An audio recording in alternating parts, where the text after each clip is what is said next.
ஏனெல்லாம் திராவிட தம்பி கொஞ்சம் கொஞ்சம் திராவிட முன்னேற்ற கழகம் ஆட்சி அமைக்கப்பட்டு 52 மாத காலம் நிறைவு பெற்று விட்டது. இந்த 52 மாதம் திராவிட முன்னேற்ற கழக ஆட்சியில் இந்த தொகுதியில் ஏதாவது ஒரு பெரிய திட்டத்தை கொண்டு வந்திருக்கிறாங்களா? கொண்டாந்திருக்காங்களா? அது மட்டுமல்ல, திண்டுக்கல் மாவட்டத்திற்கு எந்த ஒரு திட்டத்தையும் கொண்டு வரவில்லை. இந்த தொகுதியில் இருக்கின்றவர் அமைச்சராக இருக்கின்றார். சிந்தித்து பாருங்கள். இதே அனைத்து இந்திய அண்ணா திராவிட முன்னேற்ற கழக ஆட்சி இருக்கின்ற பொழுது நீண்ட நாள் கோரிக்கை, இந்த திண்டுக்கல் மாவட்டத்தில் அரசு மருத்துவக் கல்லூரி மருத்துவமனை வேண்டும் என்று கோரிக்கை வைத்தீர்கள். அந்த கோரிக்கையை ஏற்று அம்மாவுடைய அரசு சுமார் 350 கோடி நிதி ஒதுக்கீடு செய்யப்பட்டு மத்திய மாநில அரசுகள் இணைந்து அற்புதமான அரசு மருத்துவக் கல்லூரி மருத்துவமனை கொண்டு வந்து சாதனை படைத்த அரசாங்கம் அதிமுக அரசாங்கம். இந்த மருத்துவமனை மக்களுக்கு உயர்தர அறுவை சிகிச்சை செய்யக்கூடிய அளவிற்கு அந்த மருத்துவமனையில் வசதி நிறைந்த மருத்துவமனை. நான் முதலமைச்சர் இருந்த பொழுது இந்த ஏழை மக்களுக்கு இந்த அரசு மருத்துவக் கல்லூரி மருத்துவமனை மூலமாக சிறப்பான வைத்தியம் செய்ய வேண்டும், சிகிச்சை அளிக்க வேண்டும் என்பதற்காக எவ்வளவு நிதி செலவானாலும் பரவாயில்ல, ஆனா மக்களுக்கு தரமான சிகிச்சை கொடுக்க வேண்டும் என்ற அடிப்படையில் 350 கோடியில தம்பி தள்ளி முடிப்பா, என்ன சொன்ன கேளுங்க, தரமான சிகிச்சை அளிப்பதற்காக மருத்துவக் கல்லூரி மருத்துவமனை கொண்டாந்தோம். இது ஒரு சாதனை. இப்படி ஏதாவது ஒரு பெரிய திட்டத்தையாவது இங்க இருக்கின்ற அமைச்சர் இந்த மக்களுக்காக கொண்டு வந்திருக்கிறாரா? சொல்லுங்க. அது மட்டுமல்ல, இந்திய சுதந்திர போராட்டத்தில் தீவிரமாக பங்கேற்ற தெய்வ திருமகனார் பசும்பொன் ஐயா முத்துராமலிங்க தேவர் தன் வாழ்நாள் முழுவதும் அனைத்து தர மக்களுக்காக வாழ்ந்தவர். தனது சொத்தின் பெரும் பகுதியை ஜாதி மதம் பார்க்காமல் தானமாக மக்களுக்கு கொடுத்தவர். தேசிய தலைவரான தேவர் திருமகனார் ஒரே நேரத்தில் சட்டமன்ற தேர்தலிலும் நாடாளுமன்ற தேர்தலிலும் போட்டியிட்டு வெற்றி பெற்றவர். தமிழ்நாடு குறிப்பா தென் மாவட்ட மக்கள் நெஞ்சங்களிலே நீக்கா வாழும் பசும்பொன் ஐயா முத்துராமலிங்க தேவர் அவர்களுக்கு நாட்டின் உயரிய விருதான பாரத ரத்னா விருதினை வழங்க வேண்டும் என்று அதிமுக சார்பா மத்திய அரசிடம் கோரிக்கை வைப்பு. அதை நிறைவேற்றுவதற்கு அனைத்து முயற்சியும் அதிமுக கட்சி எடுக்கும். அதே போல தென் மாவட்ட மக்களுடைய நெஞ்சங்களிலே வாழ்ந்து கொண்டிருக்கின்ற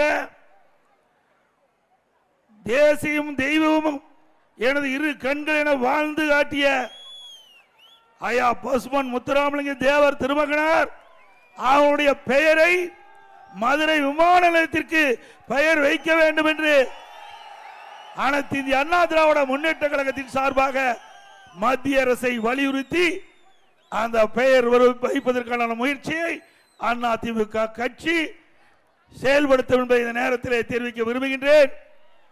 அதோடு இன்றைக்கு நாட்டில் நிலவுகின்ற பிரச்சனை சட்ட ஒழுங்கு அடியோடு தமிழகத்திலே சீர்குலைந்து விட்டது. உதாரணத்திற்கு நீங்க எல்லாம் தொலைக்காட்சியில் பார்த்திருப்பீங்க. சட்ட ஒழுங்கு டிஜிபி அலுவலகம் சென்னையில் மெரினா கடற்கரைக்கு முன்பு காமராஜர் சாலைக்கு முன்பு டிஜிபி அலுவலகம் இருக்குது. அதுல ஏர்போர்ட் மூர்த்தி என்பவர் அங்கே சென்று கொண்டிருக்கின்றார். அந்த சாலையிலே சில பேர் அவள் மீது கடுமையாக தாக்கப்படுகிறார். அங்கே காவல் அதிகாரிகள் இருக்கின்றார்கள், வேடிக்கை பார்த்து கொண்டிருக்கின்றார்கள். எங்கே சட்டம் ஒழுங்கு தமிழகத்தில் இருக்குது? ஒரு டிஜிபி அலுவலகத்துக்கு முன்பாகவே ஒருவரை தாக்கப்படுகிறார் என்று சொன்னால் தமிழகத்துக்கு தமிழக இருக்கின்ற மக்களுக்கு என்ன பாதுகாப்பு இருக்கு என்பதை எண்ணி பார்க்க வேண்டும். அது சட்ட ஒழுங்கு டிஜிபி சென்னை தலைநகரம். இப்படி அவல ஆட்சி தமிழகத்திலே நடைபெற்றுக் கொண்டிருக்கிறது. அது மட்டுமல்ல, ஆடுதுறை பேரூராட்சியில் அந்த அலுவலகத்தில் அந்த பேரூராட்சி தலைவர் இருந்து கொண்டிருக்கின்ற பொழுது சில மர்ம நபர்கள் பேரூராட்சி அலுவலகத்துக்கு சென்று வெடிகுண்டு வீசுகிறார். அந்த வெடிகுண்டு வீசுகின்ற அந்த சமயத்தில் அவர் கழிவறைக்கு சென்ற காரணத்தினாலே அங்கே இருந்த 2 பேர் மீது வெடிகுண்டு வீழ்ந்து அவர்கள் படுகாயமடைந்து மருத்துவமனையில் சேர்க்கப்பட்டிருக்கின்றார். சிந்திச்சு பாருங்க, இன்னைக்கு தமிழகத்தில் குண்டு கலாச்சாரம் வந்து விட்டது. நான் அடிக்கடி எல்லா கூட்டத்திலும் பேசி வருகிறேன். தமிழக அரசு செயலற்ற அரசாக இன்றைக்கு இருந்து கொண்டிருக்கிறது. இன்னைக்கு மக்களுக்கு பாதுகாப்பு இல்லை. அதே பொது வாழ்வில் இருக்கின்ற மக்களுக்கும் பாதுகாப்பு இல்லை. இந்த ஆட்சி இருக்கின்ற வரை மக்கள் நிம்மதியாக வாழ முடியாது. இன்றைய தினம் பட்டம் பகல்ல மர்ம நபர்கள் ஒரு பேரூராட்சி தலைவரை கொலை செய்வதற்காக அலுவலகத்துக்கு சென்று வெடிகுண்டு வீசுகிறார் என்று சொன்னால் இந்த ஆட்சியிலே சட்ட ஒழுங்கு சரியா இருக்கின்றதா என்பதை நாம் எண்ணி பார்க்க வேண்டும். அது மட்டுமல்ல, இன்னைக்கு திராவிட முன்னேற்ற கழகத்தை சேர்ந்த ஒரு ஊராட்சி மன்ற பெண் தலைவர், அவர் திருட்டு வழக்கிலே 10 வழக்கு பதிவு செய்யப்பட்டிருக்குது. ஒரு பேருந்தில் பயணம் செய்கின்ற பொழுது அந்த பயணம் செய்த ஒரு நபரிடமிருந்து 4 சவரன் தங்க நகையை திருடுகிறார். அந்த பேருந்தில் வைக்கப்பட்ட சிசிடிவி காட்சி மூலமாக கண்டுபிடிக்கப்படுகிறது. ஆக ஒரு ஊராட்சி மன்ற தலைவர் இப்படி நகையை திருடுகிறார் என்று சொன்னால் இந்த கட்சியினுடைய யோக்கியதை என்ன என்பதை நீங்கள் எண்ணி பார்க்க வேண்டும். ஒரு ஊராட்சி மன்ற தலைவர் ஒரு திருட்டு வழக்கில் இருக்கின்றவரை தேர்ந்தெடுக்கின்ற ஒரு நிலைமை திமுகவிலே இருக்கின்றது. அங்கதான் சர்வசாதாரணமாக கொள்ளையடிக்கிறாங்க. ஏன்னா கொள்ளையடிக்கிறதுக்கு தயாரா இருக்கின்றதா இப்படிப்பட்ட பதவிக்கு திமுக கட்சி அவர்களை நியமித்து தேர்ந்தெடுக்குது.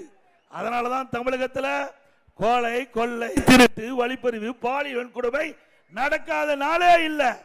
நடக்குது இல்ல? உண்மைதானே? இப்படி ஒரு திமுக கட்சி சேர்ந்த பெண் ஊராட்சி மன்ற தலைவர் இவரே இப்படி திருடுறான்னா இன்னும் கீழே இருக்கீங்களா எப்படி இருப்பாங்க? சிந்திச்சு பாருங்க. அதோட போதைப் பொருள் விற்பனை இன்னைக்கு தமிழகத்தில் அமோகமா நடந்துகிட்டு இருக்குது. எது கிடைக்குதோ இல்லையோ போதைப் பொருள் தாராளமா கிடைக்குது. அதுவும் கஞ்சா பல ரூபத்தில் வந்துட்டு சாக்லேட் வடிவத்தில் கிடைக்குது. நான் பலமுறை இந்த அரசாங்கத்துக்கு எச்சரிக்கை விடுத்து விட்டேன். ஆனால் இந்த அரசு கண்டுகொள்ளவில்லை. அதனால இன்னைக்கு மாணவர்கள், இளைஞர்கள், பொதுமக்கள் இந்த கஞ்சாவுக்கு அடிமையாகி அவருடைய வாழ்க்கை சீரழிந்து தமிழகத்திலே இன்றைக்கு அவர்கள் வாழ முடியாத ஒரு சூழ்நிலை. இதற்கு யார் காரணம்? ஆட்சியாளர் தான் காரணம். பிரதான எதிர்க்கட்சி என்ற முறையிலே சட்டமன்றத்தில் இதை தெரிவித்தேன். இரும்பு கரம் கொண்டு அடக்குங்கள். போதை நடமாட்டம் அதிகமாக இருக்கின்றது, போதை விற்பனை அதிகமாக இருக்கின்றது. அதை தடுத்து நிறுத்த இந்த அரசு உரிய நடவடிக்கை எடுக்க வேண்டும் என்று பல முறை சட்டமன்றத்திலே அதிமுக சார்பாக இந்த கருத்தை தெரிவித்தோம். ஆனால் இந்த அரசு உரிய நடவடிக்கை எடுக்கப்படவில்லை. அதோடு இன்றைக்கு முதலமைச்சர் பேசுகிறார், தொலைக்காட்சியிலே கருத்தை தெரிவிக்கிறார். இளைஞர்களே போதையின் பாதையில் செல்லாதீர்கள். எப்ப சொல்றாரு? அவன் போதைக்கு அடிமையாகி அவன் சீரழிந்து இன்றைக்கு வாழ முடியாத சூழ்நிலை இருக்கும்போது இப்பதான் முதலமைச்சருக்கு நானும் அதை வந்து எதிர்க்கு சொல்லுவதை எண்ணி பார்த்து இன்றைக்கு தொலைக்காட்சியின் வாயிலாக இளைஞர்களே போதையின் பாதையில் செல்லாதீர்கள். இப்படிப்பட்ட முதலமைச்சர் தேவையா? ஒரு செயலற்ற அரசாங்கம், திறமையற்ற அரசாங்கம், ஒரு பொம்மை முதலமைச்சர் தமிழகத்தை ஆண்டு கொண்டிருக்கின்றார். நாட்டிலே சிறுமிக்கு பாதுகாப்பு இல்ல, பாட்டியம்மாவுக்கு பாதுகாப்பு இல்ல, ஒட்டுமொத்தமா பெண்களுக்கு பாதுகாப்பு இல்ல, ஒட்டுமொத்தமா நாட்டு மக்களுக்கு பாதுகாப்பு இல்லாத தமிழகம். எப்பொழுது திமுக ஆட்சிக்கு வருதோ அப்பொழுதெல்லாம் இன்றைக்கு இப்படிப்பட்ட சம்பவம் தொடர்கதையாக இருந்து கொண்டிருக்கிறதை நாம் எண்ணி பார்க்க வேண்டும். அது மட்டுமல்ல, இன்றைய தினம் இங்கே இருக்கின்ற அமைச்சர், அந்த ஊரக உள்ளாட்சித்துறை அமைச்சர், இன்றைக்கு எல்லா ஊராட்சிகளிலும் ஊராட்சி ஒன்றியத்தில் இருக்கிற நிதியெல்லாம் எடுத்து வேறு வேலைக்கு பயன்படுத்துறாங்க. இன்னைக்கு ஊராட்சி நிதிகளை எடுத்து வேறு திட்டத்துக்கு பயன்படுத்தினா அந்த ஊராட்சியில் இருக்கிற மக்களுக்கு எப்படி அடிப்படை தேவைகள் நிறைவேற்ற முடியும்? குடிநீர் வசதி கொடுக்கணும், சாலை வசதி கொடுக்கணும், தெருவிளக்கு வசதி செய்யணும், கழிவு நீர் வெளியேற்ற வேண்டும், குப்பை அகற்ற வேண்டும். இதற்காக நிதி தேவை. இப்படி வரி போட்டு அந்த விதியை சேமிக்கின்ற ஊராட்சியில் இருக்கிற நிதி எடுத்து வேறு பணிக்கு இவர் செலவழிக்கிறாங்க. இது மக்களை வஞ்சிக்கின்ற செயல். திராவிட முன்னேற்ற கழக ஆட்சியில் இப்படிப்பட்ட செயல் வன்மையாக கண்டிக்கத்தக்கது. இதுவரை எத்தனையோ அரசாங்கம் வந்திருக்குது. எந்த அரசாங்கமும் உள்ளாட்சி நிதி எடுத்து வேறு பணிக்கு செயல்படுத்தியது கிடையாது. ஆனால் விடியா திமுக அரசாங்கம் இன்னைக்கு மக்களுக்கு தேவையான அடிப்படை வசதிகளை செய்வதற்காக இருக்கின்ற ஊராட்சி நிதி, ஊராட்சி ஒன்றிய நிதி எடுத்து வேறு பணிக்கு செலவு செய்வது எந்த விதத்தில் நியாயம்? எப்படி மக்களுக்கு அடிப்படை தேவைகளை பூர்த்தி செய்ய முடியும்? இதை மக்கள் எண்ணி பார்க்க வேண்டும். அது மட்டுமல்ல, இன்றைக்கு அனைத்து இந்திய அண்ணா திராவிட முன்னேற்ற கழக ஆட்சி இருக்கின்ற பொழுது நிறைய திட்டங்களை கொண்டு வந்தோம். அந்த திட்டங்கள், பெரும்பாலான திட்டங்களை இந்த அரசு ரத்து பண்ணிவிட்டது. திருமண உதவி திட்டம் 25,000 50,000, தாலிக்கு தங்கம் ஒரு சவரன் இன்னைக்கு 76,000 ரூபாய்க்கு ஒரு பவுன் விற்குது. ஏழை குடும்பத்தில் பிறந்த பெண்கள் திருமண வயதை எட்டுகின்ற பொழுது அவருடைய குடும்ப சூழ்நிலை, பொருளாதாரம் பிரச்சனை, அதனால் திருமணம் தடைபடுகிறது. மாண்பு அம்மாவில் எண்ணினார்கள், இப்படி ஏழை குடும்பத்தில் பிறந்த பெண்ணுக்கு உரிய நேரத்தில் திருமணம் செய்ய வேண்டும் என்பதற்காக திருமண உதவி திட்டம் 26,000 50,000 தாலிக்கு தங்கம் கொடுப்பதாக அறிவித்தார்கள். அதை அண்ணா திமுக அரசு செயல்படுத்தியது. அண்ணா திமுக ஆட்சி இருக்கின்ற வரை 12 லட்சம் குடும்பத்தை வாழ வைத்தோம். இந்த 12 லட்சம் குடும்பத்தில் இருக்கின்ற பெண்களுக்கு உரிய நேரத்தில் திருமணம் நடைபெறுவதற்கு திருமண உதவி திட்டம், தாலிக்கு தங்க திட்டத்தில் நிதி உதவி வழங்கிய அரசாங்கம் அண்ணா திமுக அரசாங்கம். அதை இப்ப ரத்து பண்ணிட்டாங்க. மீண்டும் அண்ணா திமுக ஆட்சி உங்கள் துணையோடு அமைகின்ற பொழுது திருமண உதவி திட்டம், தாலிக்கு தங்க திட்டம் கொண்டு வரப்படும். அதோடு இந்த திருமண உதவி திட்டம், தாலிக்கு தங்கம் திட்டத்தில் இடம்பெறுகின்றவர்களுக்கு மணப்பெண்ணுக்கு பட்டு சேலை வழங்கப்படும், மணமகனுக்கு பட்டு வேசி கொடுக்கப்படும். இந்த அண்ணா திமுக கட்சி தோற்றுவித்ததே ஏழைகளுக்காக. பொன்மனச்சம்பல் புரட்சி தலைவர் எம்ஜிஆர் அனைத்து இந்திய அண்ணா திராவிட முன்னேற்ற கழகத்தை தோற்றுவித்தது ஏழை மக்கள் வாழ்வு சிறக்க வேண்டும், ஏழை மக்களுக்கு அரசாங்கத்தின் மூலமாக நன்மை கிடைக்க வேண்டும். அது எந்தெந்த திட்டத்தில் கிடைக்க வேண்டுமோ அதையெல்லாம் செயல்படுத்த வேண்டும். அதை புரட்சி தலைவர் எம்ஜிஆர் அவர்கள் இருக்கின்ற வரை நிறைவேற்றப்பட்டது. அதுக்கு பிறகு இதை புரட்சி தலைவி அம்மா அவர்கள் ஆட்சிக்கு வந்த பிறகு பொன்மனச்சம்பல் புரட்சி தலைவர் எம்ஜிஆர் வழியிலே ஆட்சி செய்து ஏழைகளுக்கு உண்டான திட்டங்களை எல்லாம் கொடுத்து ஏழைகளை வாழ வைத்த அரசாங்கம் அண்ணா திமுக அரசாங்கம். இன்றைக்கு அண்ணா திமுக அரசாங்கம் இருக்கின்ற பொழுது நம்முடைய மாணவ செல்வங்கள், அரசு பள்ளியில் படிக்கின்ற மாணவர்கள் பெரும்பாலும் ஏழை மாணவர்கள், நடுத்தர குடும்பத்தை சேர்ந்தவர்கள், விவசாயிகள், விவசாயி தொழிலாளி, மூட்டை தூக்கும் தொழிலாளி, சலவை தொழிலாளி, கைத்தறி தொழிலாளி, கைத்தறி நெசவு செய்கின்ற தொழிலாளி, இப்படி அடிமட்டத்திலே வாழுகின்ற நம்முடைய ஏழை குடும்பத்தில் பிறந்த மாணவ மாணவி தரமான கல்வி, உலகத்தரத்திற்கு ஏற்ற கல்வி, விஞ்ஞான கல்வி ஏழை மாணவருக்கு கிடைக்க வேண்டும் என்ற அற்புதமான திட்டத்தின் அடிப்படையில் லேப்டாப் கொடுக்கின்ற திட்டத்தை நம்முடைய பள்ளியிலே அரசு பள்ளியை படிக்கின்ற மாணவர்கள் கொண்டு வந்து நிறைவேற்றப்பட்ட அரசு அதிமுக அரசாங்கம். இன்னைக்கு ஒரு லேப்டாப் 12,000 ரூபாய். இன்னைக்கு ஏழை குடும்பத்தில் பிறந்த அந்த மாணவனுக்கு அந்த குடும்பத்தில் இருக்கின்றவர்கள் 12,000 ரூபாய் செலவு செய்து அந்த லேப்டாப் வாங்கி தர முடியாது. அதனால அந்த மாணவனுடைய கல்வி பாதிக்கிறது. அவர் திறமையை வெளிப்படுத்த முடியவில்லை. அம்மா அவர்கள் உணர்ந்தார்கள், அந்த ஏழை மாணவிக்கும் திறமையான கல்வி கிடைக்க வேண்டும் என்பதற்காக இந்த லேப்டாப் கொடுக்கின்ற திட்டத்தை கொண்டு வந்து தமிழகத்திலே 52,35,000 மாணவ மாணவிகளுக்கு லேப்டாப் கொடுத்து சரித்திர சாதனை படைத்தோம். அதற்காக 7,300 கோடி, அதற்காக 7,300 கோடி நிதி ஒதுக்கீடு செய்யப்பட்டது. இந்த அரசாங்கம் வந்தவுடன், விடியா திமுக அரசு வந்தவுடன் அந்த லேப்டாப் கொடுக்கிற திட்டத்தை நிறுத்திட்டாங்க.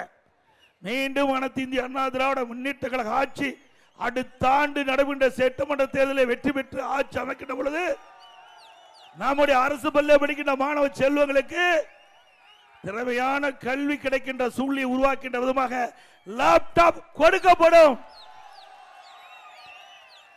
அதேபோல கொரோனா காலம், ஒரு ஆண்டு எந்த வேலைக்கு போக முடியல, பொதுமக்கள் வீட்டை விட்டு வெளிவர முடியல. அப்படிப்பட்ட கொடிய நோய் கொரோனா நோய். அந்த காலகட்டத்தில் அம்மாவுடைய அரசு எல்லா ரேஷன் குடும்பத்தையும் எல்லா குடும்பத்தையும் 1000 ரூபாய் பணம் கொடுத்தோம். அது இல்லாத அரிசி விலை இல்லாம கொடுத்தோம், சர்க்கரை விலை இல்லாம கொடுத்தோம், எண்ணெய் விலை இல்லாம கொடுத்தோம்.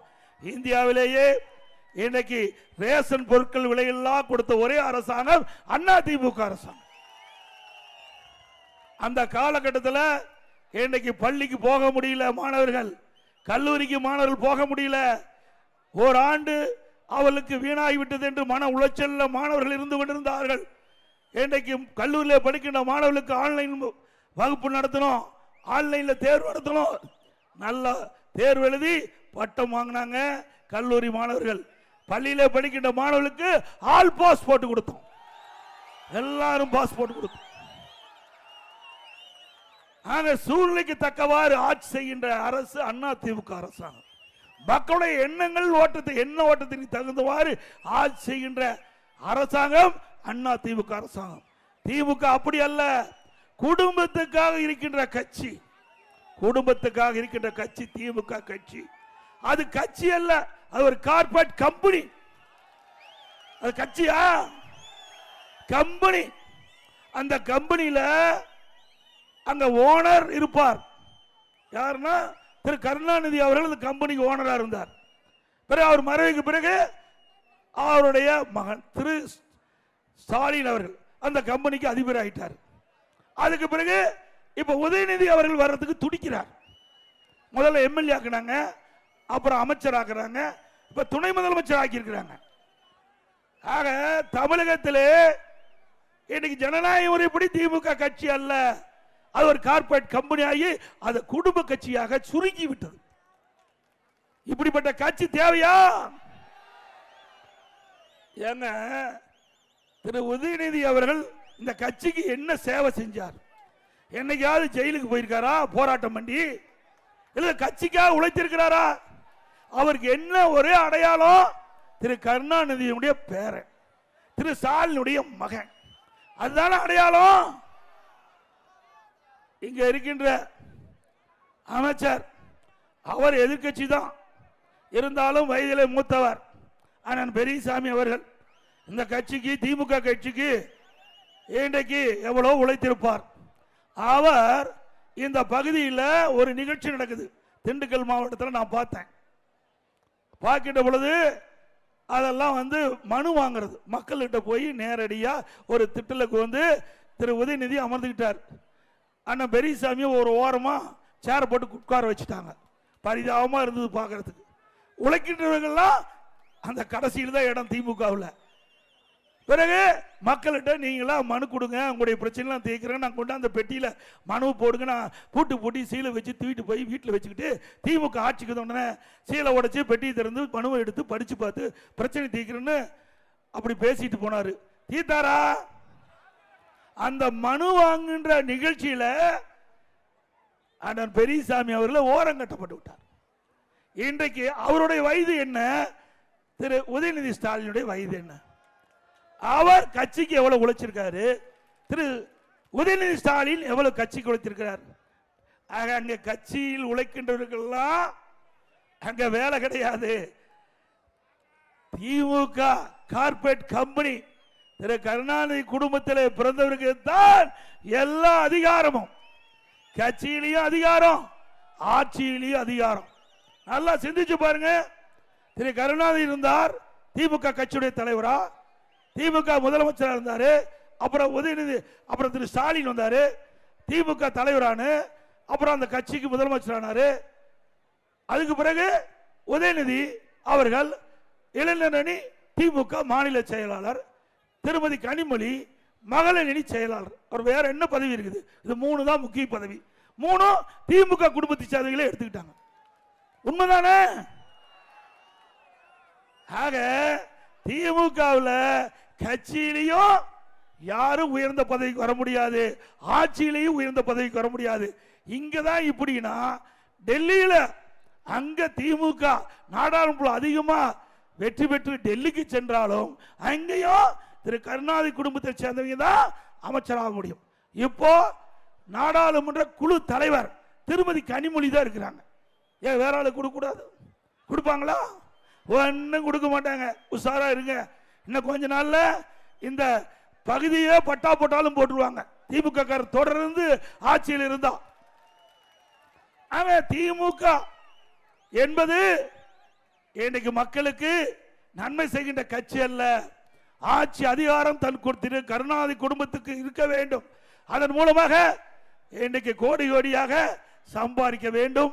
மக்களை பற்றி கவலைப்படாத அரசாங்கம் திமுக அரசாங்கத்தை நாம் எண்ணி பார்க்க வேண்டும். இத்தனையும் நான் உண்மை தானே பேசிட்டு இருக்கிறேன். ஏன்னா இல்லைன்னா நாளைக்கு காலையிலேயே பத்திரிகையில் வரும், எடப்பாடி பழனிசாமி இன்றைக்கு ஆத்தூர் சட்டமன்ற தொகுதியில் பஸ் எடுத்துக்கிட்டு வீதி வீதியா பொய்ய பேசிட்டு இருப்பாருன்னு பத்திரிகையில் போடுவாங்க. அதுதான் உங்களே கேட்டு பதில் வாங்கிக்கிறேன். உண்மைதானே? திமுக குடும்பம் அப்படித்தானே இருக்குது. இதே அனைத்து இந்திய அண்ணா திராவிட முன்னேற்ற கழக கட்சியில இங்கே இருக்கின்றவர்கள் கூட இந்த கட்சிக்கு பொதுச் செயலாளராக வர முடியும். அண்ணா திமுகவில் அதுபோல அண்ணா திமுக எம்எல்ஏ ஆகலாம், சாதாரண எம்பி ஆகலாம், அமைச்சராகலாம், ஏன் முதலமைச்சரே வர முடியும். திமுக ஸ்டாலின் இப்படி சொல்ல முடியுமா? சொல்ல முடியுங்களா? நான் சொல்றேன், அனைத்து இந்திய அண்ணா திராவிட முன்னேற்ற கழகத்தில் நான் தொண்டனாக இருந்து கிளைக்கழக செயலாளராக இருந்து உங்களால் இந்த நிலைக்கு நான் உயர்ந்திருக்கின்றேன். இது அண்ணா திமுக. இது ஜனநாயகம் உள்ள கட்சி. இது மக்களுக்கு பாடுபடுகின்ற கட்சி. பொன்மனச்செம்மல் புரட்சி தலைவர் எம்ஜிஆர் அவர்கள் சாதாரண ஏழைகளை கூட சட்டமன்ற உறுப்பினராக்கி அமைச்சராக்கி அழகு பார்த்தார். இதே புரட்சி தலைவர் அம்மா அதே வழியில் வந்து சாதாரண குடும்பத்தை சேர்ந்தவர்களை கூட எம்எல்ஏ ஆக்குனாங்க, அமைச்சராக்குனாங்க. ஏனென்றால் என்னுடைய சேலம் மாவட்டம் அங்க இருக்கிற ஏற்காடு சட்டமன்ற தொகுதி 100 நாள் வேலை திட்டத்தில் பணிபுரிந்த ஒரு பெண்மணி எம்எல்ஏ ஆக்குனாங்க. அம்மா எம்எல்ஏ ஆக்குனாங்க. ஆக்க முடியுமா திமுகவில்? திமுக ஆகுன்னா அந்த அமைச்சருடைய பையன் தான் எம்எல்ஏ ஆக முடியும், வேற எவரும் ஆக முடியாது. அப்படித்தானே? ஆக நாங்க அண்ணா திமுக 2021ஆம் ஆண்டு ஒரு பெயிண்ட் அடிக்கிறவர், கள்ளக்குறிச்சியில வீடு வீடா போய் பெயிண்ட் அடிக்கிறவர், அவர் அண்ணா திமுக சார்பாக நிறுத்தப்பட்டு இன்னைக்கு எம்எல்ஏ ஆயிருக்கிறார். இது அண்ணா திமுக சரித்திரம். அதே பவானி சாகர் எம்எல்ஏ ஒரு சாதாரண ஏழை, வேலைக்கு கடையில் இருந்தார், அவர் இன்றைய தினம் எம்எல்ஏ. இப்படி சாதாரண ஏழைகளை கூட எம்எல்ஏவாக தேர்ந்தெடுக்கக்கூடிய ஒரே கட்சி அண்ணா திமுக கட்சி. திமுகவில் பாருங்க எப்படி திரு கருணாநிதி குடும்பம் இருக்குதோ அப்படித்தான் மற்ற தலைவர்கள் இருப்பாங்க. இங்க இருக்கிற அமைச்சர் அவருடைய மகன் எம்எல்ஏ, திரு நேரு அவருடைய மகன் எம்பி, திரு பொன்முடி அவருடைய மகன் எம்பியா இருந்தார், திரு அண்ணன் துரைமுருகன் அவருடைய மகன் எம்பி. வேற எவரும் விட மாட்டாங்க, உழைக்கிறதா மிச்சம். ஆனா எந்த பதவியும் கட்சியிலும் வர முடியாது, இன்னைக்கு அதிகாரத்துக்கு வர முடியாது. ஆனால் அனைத்து இந்திய அண்ணா திராவிட முன்னேற்ற கழகத்தை பொறுத்த வரைக்கும் இந்த கட்சிக்கு விசுவாசமாக இந்த கட்சிக்கு சேவை செய்து மக்களிடத்திலே நற்பெயர் பெற்றவர்கள் யாராக இருந்தாலும் உயர்ந்த இடத்துக்கு வர முடியும். அதே போல அண்ணா திமுக ஆட்சியில் இதெல்லாம் கிராமம் நிறைந்த பகுதி. ஆத்தூர் சட்டமன்ற தொகுதி கிராமம் நிறைந்த பகுதி. அந்த கிராமத்திலே வாழ்கின்ற மக்களுக்கு அங்கேயே அற்புதமான சிகிச்சை அளிக்க வேண்டுவதற்காக அம்மா மினி கிளினிக் கொண்டு வந்தோம். அது இந்த திமுக ஆட்சியில் பொறுக்க முடியல. அதை இப்போ ரத்து பண்ணிட்டாங்க. ஏன்னா அது அம்மா மினி கிளினிக்கில் ஏழை மக்கள் அதிகமாக போய் சிகிச்சை பெற்றுட்டு வந்தாங்க. ஆக இது இந்த திட்டம் தொடர்ந்தா அண்ணா திமுக கட்சிக்கு நல்ல பேர் வந்துடும் எண்ணி இன்றைய முதலமைச்சர் ஸ்டாலின் அவர்கள் இந்த அம்மா மினி கிளினிக் இருக்கிற திட்டத்தை ரத்து பண்ணிட்டாங்க. மீண்டும் உங்களுடைய ஆதரவோடு அண்ணா திமுக ஆட்சிக்கு இப்ப 2000 அம்மா மினி கிளினிக்கை ரத்து பண்ணிருக்கிற 4000 அம்மா மினி கிளினிக் திறக்கும். 4000 மக்களுக்கு சிகிச்சை அளிப்பதில் என்ன தவறு? இதில் என்ன அரசியல் உள்நோக்கம் வேணும்? ஒரு அரசாங்கம் என்று சொன்னால் அதற்கு முந்தி இருக்கிற அரசாங்கம் மக்களுக்கு நன்மை செஞ்சா அதை தொடர்ந்து செயல்பட்டா ஒரு நல்ல அரசாங்கத்துக்கு அழகு. ஆனா பொறாமை குணம் கொண்டு அரசியல் காழ்ப்புணர்ச்சியின் காரணமாக நல்ல திட்டத்தை முடக்கின்ற அரசாங்கம் ஒரு மோசமான அரசாங்கம் என்பதுதான் மக்களுடைய எண்ணமாக இருக்கும் என்பதை நேரத்தில் சுட்டிக்காட்ட விளைகிறேன். அதே போல இன்றைக்கு இந்த பகுதி, இந்த ஆத்தூர் சட்டமன்ற தொகுதி இன்றைக்கு விவசாயி தொழிலாளி நிறைந்த பகுதி, தாழ்த்தப்பட்ட மக்கள் நிறைந்த பகுதி. இந்த ஏழை மக்களுக்கு கூரை வீட்டில் இருப்பாங்க, வீட்டு மனை இல்லாமல் இருப்பாங்க. அப்படிப்பட்ட மக்களுக்கு அனைத்து இந்திய அண்ணா திராவிட முன்னேற்ற கழக ஆட்சி அமைந்தவுடன் அந்த ஏழை மக்களுக்கு அரசாங்கமே நிலத்தை வாங்கி அற்புதமான காங்கிரீட் வீடு கட்டி கொடுக்கப்படும். ஏழைகளுக்கும் தாழ்த்தப்பட்ட மக்களுக்கு இது அண்ணா திமுக பிரதான இன்றைக்கு தேர்தல் அறிக்கையா இருக்கும். இன்றைக்கு தமிழகத்தில் ஏழை எளிய ஒடுக்கப்பட்ட நசுக்கப்பட்ட தாழ்த்தப்பட்ட கடை கோட்டை கிட்ட ஏழை கூட மகிழ்ச்சியோடு வாழ வேண்டும். அதுதான் அண்ணா திமுக லட்சியம். அதை அண்ணா திமுக அரசு அமைந்தோட நிறைவேற்றி கொடுக்கப்படும். அதே போல அண்ணா திமுக அமைஞ்ச பிறகு ஒவ்வொரு தீபாவளி என்றும் நம்முடைய தாய்மார்களுக்கும் நம்முடைய சகோதரிகளுக்கும் அற்புதமான சேலை வழங்கப்படும்.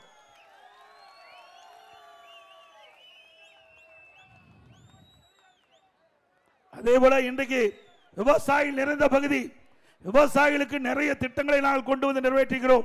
கடந்த 5 ஆண்டு காலம் அண்ணா திமுக ஆட்சி இருந்தது. அந்த காலகட்டத்தில் 2 முறை விவசாயிகள் தங்கள் பகுதியிலே தொடக்க வேளாண் கூட்டுறவு கடன் சங்கத்திலே வாங்கிய பயிர்கடன் தள்ளுபடி செஞ்சிருக்கிறார். 2 முறை தள்ளுபடி செஞ்சிருக்கிறார். அது மட்டும் வறட்சி 2017ஆம் ஆண்டு வறட்சி இந்தியாவிலேயே எந்த மாநிலம் வறட்சி நிவாரணம் கொடுத்தது கிடையாது. விவசாயிகள் பயிரிட்ட பயிர்கள் இன்றைக்கு வறட்சியால் காய்ந்து சேதமடைந்தது. அந்த விவசாயிகள் பாதிக்கக்கூடாது என்பதற்காக அனைத்து இந்திய அண்ணா திராவிட முன்னேற்ற கழக அரசு 2017ஆம் ஆண்டு சுமார் 2400 கோடி வறட்சி நிவாரணம் விவசாயிகளுக்கு கொடுத்த அரசாங்கம் அண்ணா திமுக அரசாங்கம். அதே போல இன்றைக்கு விவசாயம் என்றால் அதுக்கு தண்ணீர் தேவை. அந்த தண்ணீரை முழுமையாக விவசாயிகளுக்கு வழங்க வேண்டும் என்பதற்காக குடிமராமத்து திட்டத்தை கொண்டு வந்தோம். அங்கங்கே இருக்கிற ஏரிகள், குளங்கள், கண்வாய்கள் அங்கெல்லாம் விவசாயிகள் பங்களிப்போடு குடிமராமத்து திட்டத்திலே சேர்க்கப்பட்டு அங்கே அந்த வண்டல் மண் எல்லாம் அள்ளப்பட்டு விவசாயிகளுக்கு இலவசமாக கொடுத்தோம். ஒரு பக்கம் கண்மாய் ஆழமாச்சு, ஏரி ஆழமாச்சு, ஒரு பக்கம் விவசாயிகளுக்கு வண்டல் மண் இயற்கை உரமாக அவருடைய நிலத்திற்கு பயன்படுத்தப்பட்டார்கள். ஆனா இன்னைக்கு ஒரு லோடு மண் அள்ள முடியுதா? ஒரு லோடு மண் எல்லாம் 1000 ரூபாய் கொடுக்கணும் இந்த அரசாங்கத்துக்கு. அப்படித்தானே? எல்லாம் பத்திரிகையில் வந்து அந்த வலைதளத்தில் வந்து செய்தியை வச்சுதான் சொல்றேன். எங்களுக்கு கிடைத்த தகவல் 2000 ரூபாய். ஆக ஒரு மோசமான ஆட்சி. இன்றைக்கு அனைத்து மக்களையும் வாட்டி வதைக்கின்ற அரசாங்கம் திமுக அரசாங்கம்.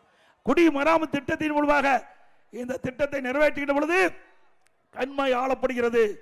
கோடை காலத்திலே பருவ காலத்தில் பெய்கின்ற மழைநீர் முழுவதும் சேமித்து வைக்கப்பட்டு கோடை காலத்தில் நிலத்தடி நீர் உயர்ந்து மக்களுக்கு தேவை நீர், குடிப்பதற்கு தேவை நீர், விவசாயத்திற்கு தேவை நீரை கொடுத்த அரசு அண்ணா திமுக அரசாங்கம்.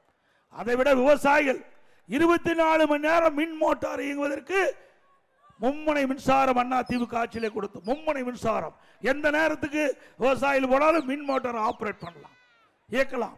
இதெல்லாம் அண்ணா திமுக ஆட்சியில மக்களுக்கு இந்த விவசாயிகளுக்கு கொடுக்கப்பட்ட திட்டம் என்பதை நேரத்திலே தெரிவித்து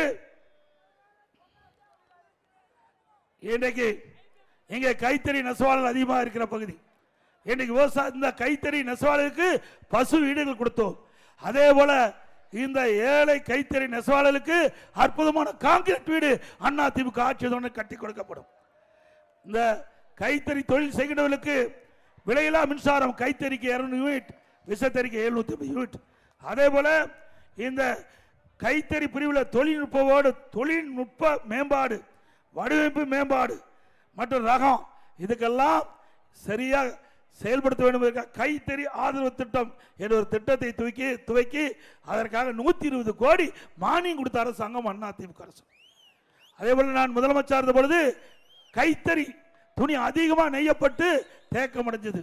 அந்த துணியெல்லாம் விற்க முடியாம கைத்தறி நெசவாளர்கள் கடுமையாக பாதிக்கப்பட்டாங்க. என்னுடைய கவனத்திற்கு வந்தவுடன் அந்த நெசவாளருக்கு நன்மை செய்கின்ற விதமாக சுமார் 350 கோடி மானியம் கொடுத்து இந்த கைத்தறி துணிகள் எல்லாம் விற்பனை செய்வதற்கு துணை நின்றது அரசாங்கம், அதிமுக அரசாங்கம். அதேபோல ஜவுளி மற்றும் கைத்தறி விற்பனை பெருக்க புதிய ஒருங்கிணைந்த ஜவுளி கொள்கை 2019ஆம் ஆண்டு நாங்கள் அறிவித்தோம். அதேபோல கோவையில் இருக்கிற கொடிசியா வர்த்தக மையத்தில் ஜவுளி கைத்தறி விற்பனையை பிரபலப்படுத்த 2 ஆண்டுக்கு ஒரு முறை மாநில அரசு 2 கோடி ரூபாய் நிதி கொடுத்து பன்னாட்டு ஜவுளி கண்காட்சி ஏற்படுத்தணும். இப்படி கைத்தறி துணி அதிகமாக விற்க, கைத்தறி நெசவாளர்களுக்கு உதவ அதிமுக அரசு எடுத்த நடவடிக்கை என்பதை இந்த நேரத்தில் தெரிவித்து, இன்னைக்கு திராவிட முன்னேற்ற கழக ஆட்சியில் இன்றைக்கு உணவுப் பொருட்கள் கடுமையாக விலை உயர்ந்திருக்கு. விண்ணை முட்டுகின்ற அளவுக்கு விலை உயர்ந்துட்டு, அரிசி விலை உயர்ந்து போச்சு, பருப்பு விலை உயர்ந்து போச்சு, எண்ணெய் விலை உயர்ந்து போச்சு. இன்னைக்கு அதிமுக ஆட்சியில் என்ன விலைன்னு பாருங்க, திமுக ஆட்சியில் என்ன விலைன்னு பாருங்க. ஆக இந்த விலை உயர்வை கட்டுப்படுத்துறதுக்கு இந்த அரசு எதுவும் நடவடிக்கை எடுக்கல. ஆனால் அதிமுக அரசு இருக்கின்ற பொழுது, இப்படி உணவுப் பொருட்கள் விலை உயர்கின்ற பொழுது விலை கட்டுப்பாட்டு நிதி என்று 100 கோடி ஒதுக்கி நம்முடைய பகுதியில் பருப்பு விலை ஏறினா உடனே வெளி மாநிலத்தில் பருப்பு விலை எங்க குறைவாக இருக்குதோ அங்க விலைக்கு வாங்கி தமிழ்நாட்டுக்கு கொண்டு வந்து கூட்டுறவு சங்கத்தின் மூலம் விற்பனை செஞ்சு அந்த விலையை கட்டுப்படுத்துவோம். இது மக்களுக்காக செய்த சாதனை. மக்கள் எப்பொழுதெல்லாம் பாதிக்கப்படுகிறார்களோ அப்பொழுதெல்லாம் அந்த பாதிப்பிலிருந்து மக்களை மீட்டெடுக்க என்பதற்காக அனைத்து இந்திய அண்ணா திராவிட முன்னேற்ற கழக அரசு அவ்வப்போது நடவடிக்கை எடுத்து மக்களை காத்த அரசாங்கம் அதிமுக அரசாங்கம் என்பதை நேரத்தில் தெரிவித்து, மின் கட்டண உயர்வு கேட்க வேண்டியதே இல்லை. 67% மின் கட்டணம் உயர்ந்து போச்சு. அதோட திராவிட முன்னேற்ற கழக தேர்தல் அறிக்கை 2021 திமுக தேர்தல் அறிக்கை, இன்றைக்கு 100 நாள் வேலை திட்டம் 150 நாளா உயர்த்தினாங்களா? இந்த பணிபுரிகின்ற தொழிலாளருக்கு சம்பளம் உயர்த்தினாங்களா? இல்ல. இன்றைக்கு 100 நாள் வேலை திட்டத்தில் பணிபுரிந்த தொழிலாளிக்கு சம்பளமே கொடுக்கல. நீங்க மத்திய அரசுக்கு நாங்க அதிமுக கட்சி அழுத்தம் கொடுத்து முதற்கட்டமா 2999 கோடி வாங்கி இந்த அரசு கொடுத்திருக்கிறோம். ஆக அதிமுக பொறுத்த வரைக்கும் ஆட்சியிலே இருந்தாலும் இல்லாவிட்டாலும் மக்களுக்கு பிரச்சனை ஏற்படுகின்ற பொழுது, குறிப்பா ஏழை மக்களுக்கு பிரச்சனை ஏற்படுகின்ற பொழுது அந்த பிரச்சனையை தீர்க்க குரல் கொடுக்கின்ற கட்சி அதிமுக கட்சி என்பதை நேரத்தில் சுட்டிக்காட்டி, இன்றைக்கு இந்த பகுதியில் பல்வேறு திட்டங்களை அதிமுக ஆட்சியை நாங்கள் நிறைவேற்றுகிறோம்.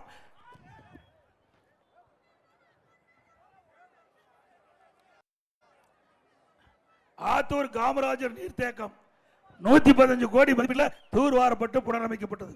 ஆத்தூர் தொகுதிக்குட்பட்ட அனைத்து கிராமங்களும் காவிரி கூட்டுக்குடி திட்டம் மூலம் கொண்டு வரப்பட்டு மக்களுக்கு தூய்மையான நீரை கொடுத்தது அதிமுக ஆட்சி. ஆத்தூர் நரசிங்கம் ராஜவாய்க்கால் 10 கோடி மதிப்பில் புதிய அமைக்கப்பட்டது. தாடிக்கொம்பு ஐயம்பாளையம் செல்லும் வழியில் குடங்கனாறு ஆற்று பாலம் 3 கோடி மதிப்பில் கட்டப்பட்டது.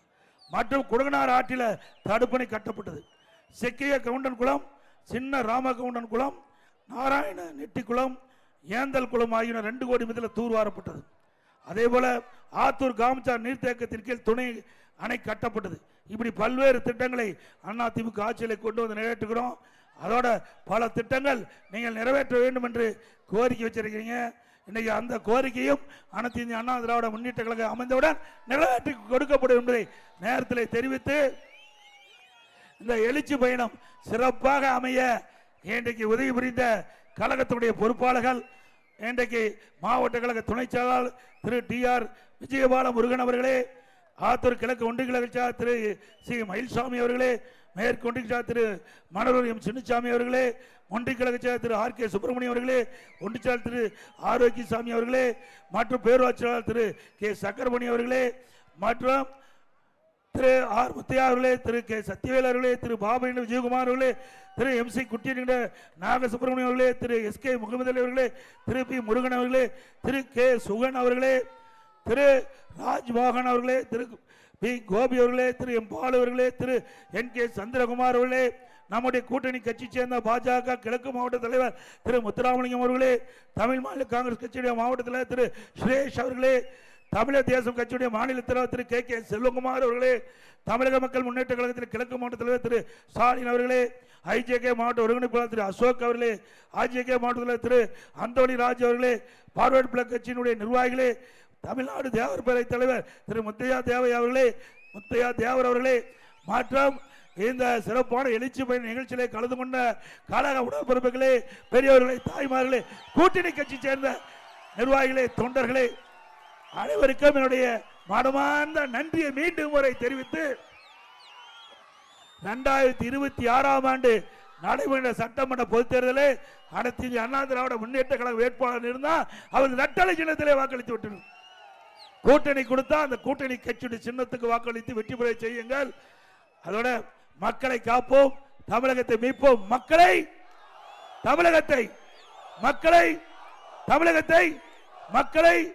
தமிழகத்தை பை பை ஸ்டாலின். நன்றி, வணக்கம்.